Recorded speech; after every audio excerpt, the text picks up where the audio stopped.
Okay, so let's define and normalize the term apostolic. First of all, apostolic does not mean apostle, nor does this term even originate from the Bible. Unfortunately, religion and traditions of man have made this word mean something completely different than what Jesus and his disciples themselves understood this word to mean. The term apostolic comes from the same Greek root word as the term apostle, and this word is apostello. This word simply means to be sent. But when you understand what Jesus and the disciples understood, the historical context, it means so much more. Because this word is translated sent in English many times throughout the New Testament, the Bible actually talks about the apostolic way more than most realize. For example, Jesus actually prayed for you. Yeah, that's right. He prayed for you to be apostolic. He actually prayed that every believer would be apostolic. In John 17:18, Jesus is praying for all believers the very night that he was betrayed and arrested. And he prays these words, "Father, just as you sent apostoloed me, so I also send apostolo them into the world." So the meaning of this word must have been pretty important to Jesus for him to pray this over and desire this for those who would believe in him. So let's dig into it a little more. The term apostle was first used over 400 years before Jesus was born in the Greek culture to describe an admiral of a fleet of naval ships.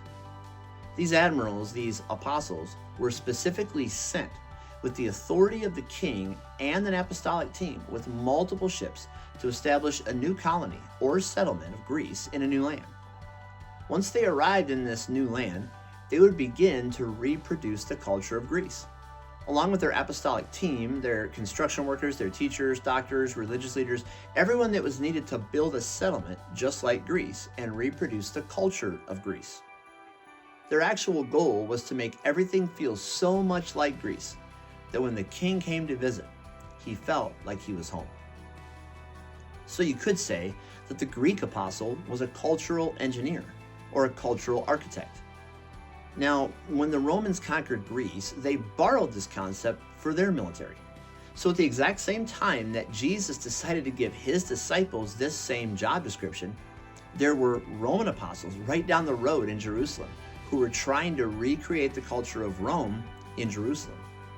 You see, their goal was to transform the culture of the Jews by renewing their minds into a Roman way of thinking.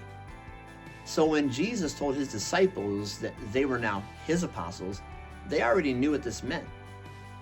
They were now a cultural architect, a cultural engineer, one sent to influence, change, and transform culture by renewing people's minds into a kingdom way of thinking. This is the foundation of understanding what it means to be apostolic.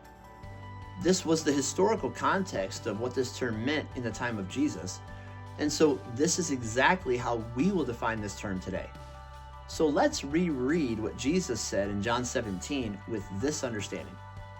"Father, just as you sent me with your authority as an ambassador for your kingdom to influence, change, and transform the culture and the people of this world with your truth and your Holy Spirit, so I also send those who believe in me, wherever they go, as your ambassadors of your kingdom, sent with your authority to advance your kingdom by influencing, changing, and transforming the culture and the people of this world with your truth and your Holy Spirit." Now we're going to dig more into the apostolic and what the differences are between simply being apostolic or actually being an apostle in my video on defining the office of an apostle. Until then, be blessed, and remember, no matter where you are sent to influence, change, and transform culture for the King and his kingdom. And that is what it means to be apostolic.